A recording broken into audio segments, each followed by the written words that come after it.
There is anxiety in the African Union that the widespread informal economies could be intra-Africa as Achilles' heel. Africa's regional economic communities include 8 sub-regional bodies which are the building blocks of the African Economic Community established under the 1991 Abuja Treaty, which provides the overreaching framework for continental economic integration.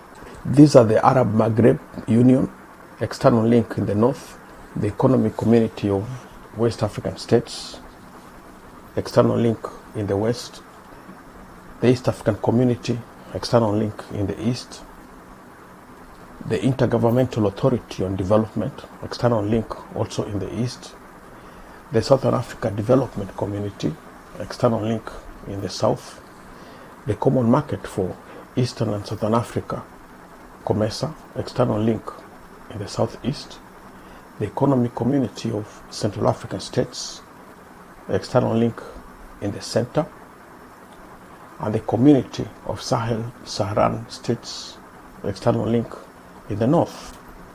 In Eastern Africa region, Kenya has the biggest market with better infrastructure and advanced financial services. In Southern Africa, South Africa is the biggest economy. The immediate challenge that will face the African Continental Free Trade Area will be how to regulate informal operators who will definitely focus on converging in Kenya and in South Africa. And this will cause regional imbalances. The Bible tells us, to whom much is given, much will be required. Luke 12:48. It is thus imperative for the two countries, South Africa and Kenya, to provide a roadmap on the areas of collaboration to ensure there is safe intra-Africa trade.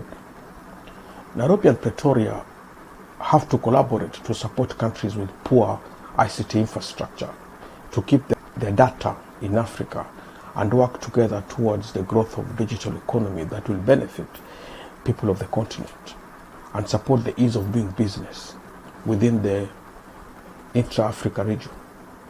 Investor interest in the two countries is heightened by reports that Kenya, Ethiopia and South Africa will benefit from a $2.1 billion investment from a US government agency targeting emerging markets. The International Development Finance Corporation, DFC, approved the investment.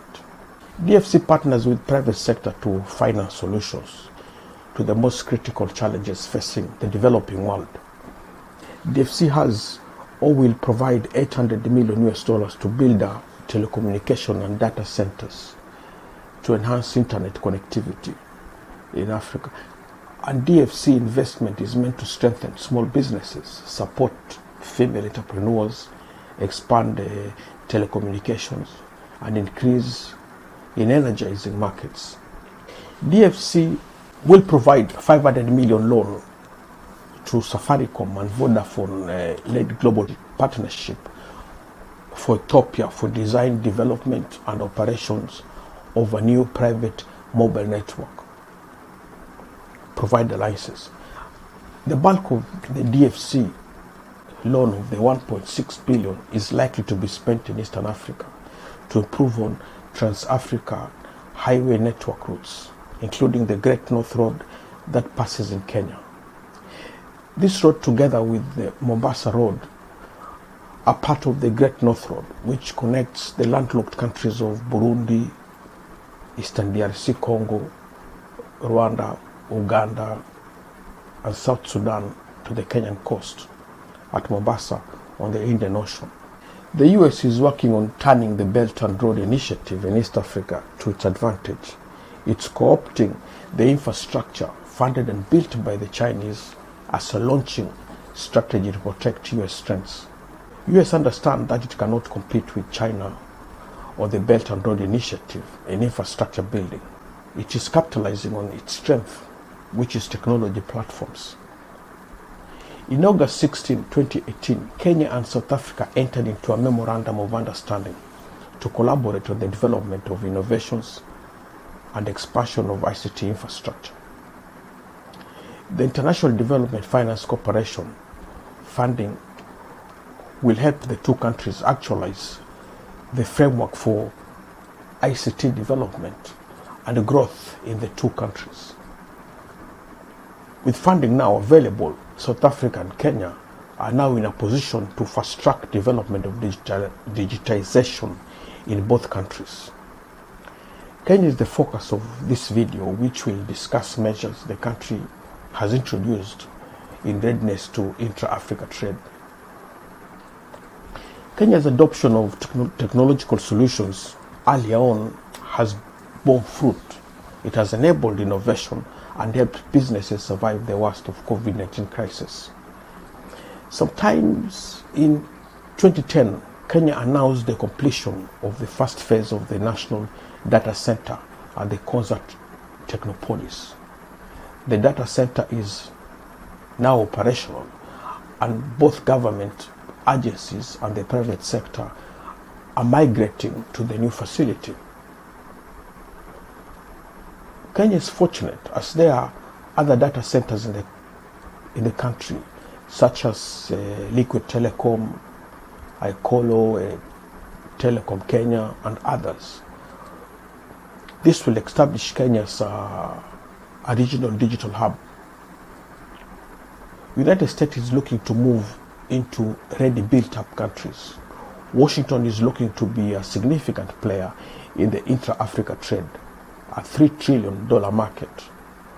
Africa tech ecosystem is the low-hanging fruit that Americans want to capitalize on.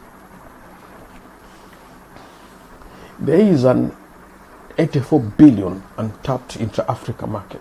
America seeks to provide solutions on the challenges that Africa is facing and capitalize on US companies to develop solutions for the infrastructure deficits that African countries are facing.